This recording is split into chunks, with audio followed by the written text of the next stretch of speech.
मेरे सभी भाई बहनों को जय मसीह की और मैं आपका स्वागत करता हूं मेरे इस channel the power of prayer पे। आज हम पढ़ने जा रहे हैं मत्ती की पुस्तक उसका अध्याय 6। सावधान रहो, तुम मनुष्य को दिखाने के लिए अपने धर्म के काम ना करो, नहीं तो अपने स्वर्ग पिता से कुछ भी फल ना पाओगे। इसलिए जब तू दान करे तो अपने आगे तुरही ना बजवा, जैसे कपटी सभाओं और गलियों में करते हैं, ताकि लोग उनकी बड़ाई करें। मैं तुमसे सच कहता हूँ कि वे अपना प्रतिफल पा चुके। परंतु जब तू दान करे तो जो तेरा दाहिना हाथ करता है उसे बायां हाथ ना जानने पाए, ताकि तेरा दान गुप्त रहे, और तब तेरा पिता जो गुप्त में देखता है तुझे प्रतिफल देगा। जब तू प्रार्थना करे तो कपटियों के समान ना हो, क्योंकि जो लोगों को दिखाने के लिए आराधनालयों में और सड़कों के मोड़ों पर खड़े होकर प्रार्थना करना उनको अच्छा लगता है। मैं तुमसे सच कहता हूँ कि वे अपना प्रतिफल पा चुके। परंतु तू जब प्रार्थना करे तो अपनी कोठरी में जा और द्वार बंद कर और अपने पिता से जो गुप्त में है प्रार्थना कर। तब तेरा पिता जो गुप्त में देखता है तुझे प्रतिफल देगा। प्रार्थना करते समय अन्य जातियों के समान बकबक ना करो, क्योंकि वे समझते हैं कि उनके बहुत बोलने से उनकी सुनी जाएगी। इसलिए तुम उनके समान ना बनो, क्योंकि तुम्हारा पिता तुम्हारे मांगने से पहले ही यह जानता है कि तुम्हारी क्या आवश्यकताएं हैं। अतः तुम इस रीति से प्रार्थना किया करो। हे हमारे पिता, तू जो स्वर्ग में है, तेरा नाम पवित्र माना जाए, तेरा राज्य आए, तेरी इच्छा जैसे स्वर्ग में पूरी होती है वैसे ही पृथ्वी पर भी हो। हमारे दिन भर की रोटी आज हमें दे, और जिस प्रकार हमने अपने अपराधियों को क्षमा किया है वैसे ही तू भी हमारे अपराधों को क्षमा कर, और हमें परीक्षा में न ला, परंतु बुराई से बचा, क्योंकि राज्य, पराक्रम और महिमा सदा तेरे ही हैं। आमीन। इसलिए यदि तुम मनुष्यों के अपराध क्षमा करोगे तो तुम्हारा स्वर्ग पिता भी तुम्हें क्षमा करेगा, और यदि तुम मनुष्य के अपराध क्षमा ना करोगे तो तुम्हारा पिता भी तुम्हारे अपराध क्षमा ना करेगा। जब तुम उपवास करो तो कपटियों के समान तुम्हारे मुंह पर उदासी ना छाई रहे, क्योंकि वे अपना मुंह बनाए रहते हैं ताकि लोग उन्हें उपवासी जाने। मैं तुमसे सच सच कहता हूँ कि वे अपना प्रतिफल पा चुके। परंतु जब तू उपवास करे तो अपने सर पर तेल मल और मुंह धो, ताकि लोग नहीं परंतु तेरा पिता जो गुप्त में है तुझे उपवासी जाने। इस दशा में तेरा पिता जो गुप्त में देखता है तुझे प्रतिफल देगा। अपने लिए पृथ्वी पर धन इकट्ठा ना करो, जहाँ कीड़ा और काई बिगाड़ते हैं और जहाँ चोर सेंध लगाते और चुराते हैं, परंतु अपने लिए स्वर्ग में धन इकट्ठा करो, जहाँ ना तो कीड़ा ना काई बिगाड़ते हैं और जहाँ चोर ना सेंध लगाते ना चुराते हैं, क्योंकि जहाँ तेरा धन है वहाँ तेरा मन भी लगा रहेगा। शरीर का दिया आँख है, इसलिए यदि तेरी आँख निर्मल हो तो तेरा सारा शरीर उजियाला होगा, परंतु यदि तेरी आँख बुरी हो तो तेरा सारा शरीर भी अंधियारा होगा। इस कारण वह उजियाला जो तुझ में है, यदि वो अंधकार हो तो वह अंधियारा कैसा बड़ा होगा। कोई मनुष्य दो स्वामियों की सेवा नहीं कर सकता, क्योंकि वह एक से बैर और दूसरे से प्रेम रखेगा, या एक से मिला रहेगा और दूसरे को तुच्छ जानेगा। तुम परमेश्वर और धन दोनों की सेवा नहीं कर सकते। इसलिए मैं तुमसे कहता हूँ कि अपने प्राण के लिए यह चिंता ना करना कि हम क्या खाएंगे और क्या पिएंगे, और ना अपने शरीर के लिए कि क्या पहनेंगे। क्या प्राण भोजन से और शरीर वस्त्र से बढ़कर नहीं? आकाश के पक्षियों को देखो, वे ना तो बोते हैं, न काटते हैं और न खत्तों में बटोरते हैं, फिर भी तुम्हारा स्वर्ग पिता उनको खिलाता है।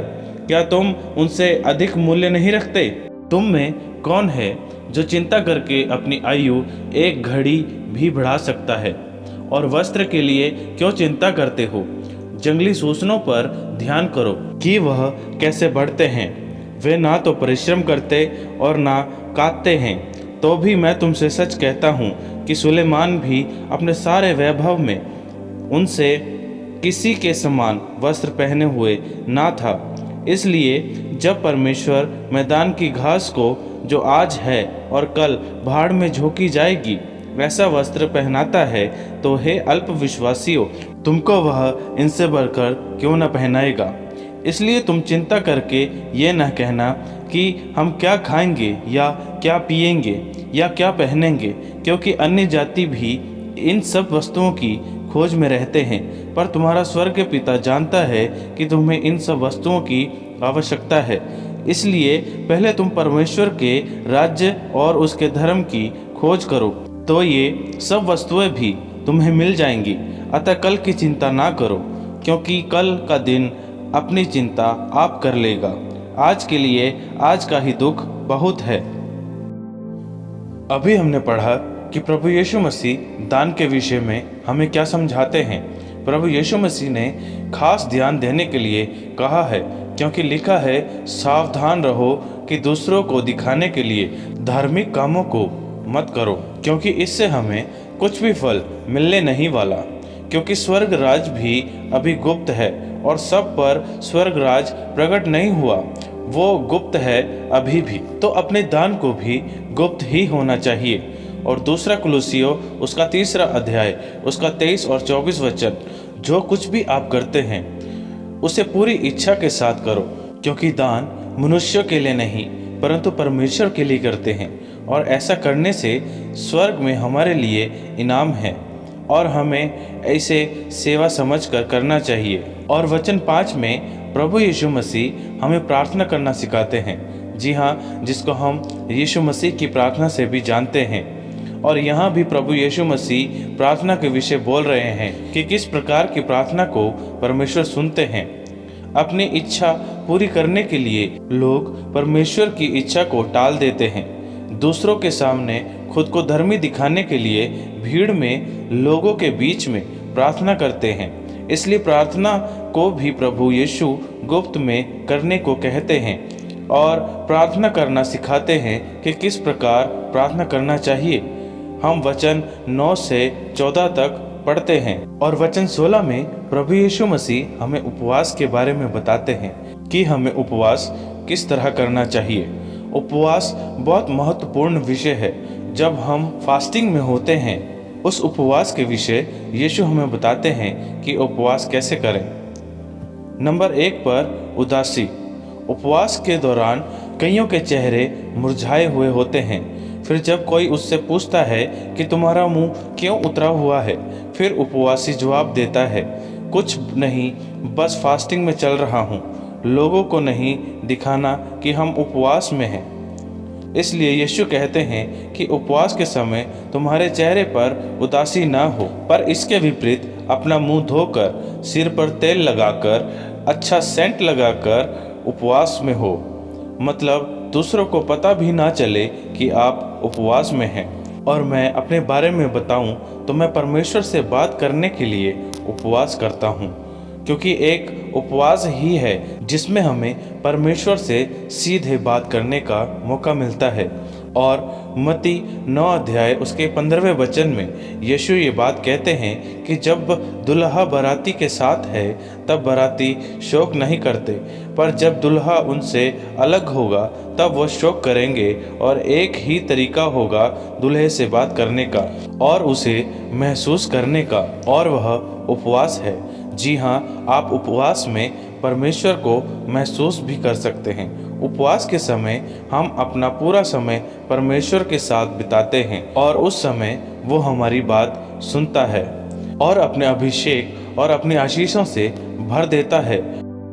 और ये सब गुप्त उपवास में होता है। और वचन 19 में प्रभु यीशु मसीह हमें स्वर्ग धन के बारे में भी बताते हैं। अब मैं स्वर्ग धन के विषय में एक गवाही सुनाता हूँ। वो एक प्रभावशाली गवाही है और जो मुझे भी बहुत उत्साहित और प्रेरणा से भर देती है। थोमा एक बिल्डर था। एक राजा थोमा को हिंदुस्तान लाया ताकि उसका महल बनाए, और राजा ने उसे महल बनाने के लिए पैसे दिए, पर थोमा ने वो पैसे गरीबों और अनाथों में बांट दिए। समय गुजरने के बाद जब राजा को मालूम हुआ कि थोमा ने महल नहीं बनाया और पैसा गरीबों में बांट दिया, तब राजा ने थोमा को जेल में डलवा दिया। कुछ दिन बाद राजा का भाई मर गया और वह स्वर्ग पहुंचा। एक स्वर्गदूत उसे उसके स्वर्गीय घर की ओर ले जाने लगा। में एक बड़ा महल देखा और जिद करने लगा कि मुझे इस घर में रहने दे। तब स्वर्गदूत ने कहा, ये तुम्हारा घर नहीं है, ये तुम्हारे भाई का घर है जो राजा है। और वो इस बात पर बहुत हैरान होता है। और जब धरती पर उसकी अंतिम क्रिया चल रही होती है, तब वह भाई जो मर गया था जिंदा हो जाता है और राजा को सारी बात बता देता है कि स्वर्ग में उसने उसका बड़ा महल देखा है। और स्वर्गदूत ने उसे बताया कि ये महल थोमा ने राजा के लिए बनवाया है और वो बहुत बड़ा और आलीशान है। तब राजा ने थोमा को कैद खाने से रिहा करवा दिया। आपने अभी ये गवाही सुनी, इसीलिए यीशु हमें कहते हैं कि स्वर्ग में अपना धन जमा करो, जहाँ न कीड़ा पैसों को खाता है और न कोई चोर चोरी करने को आता है। और वचन 22 में प्रभु यीशु मसीह हमें शरीर की ज्योति के बारे में बताते हैं।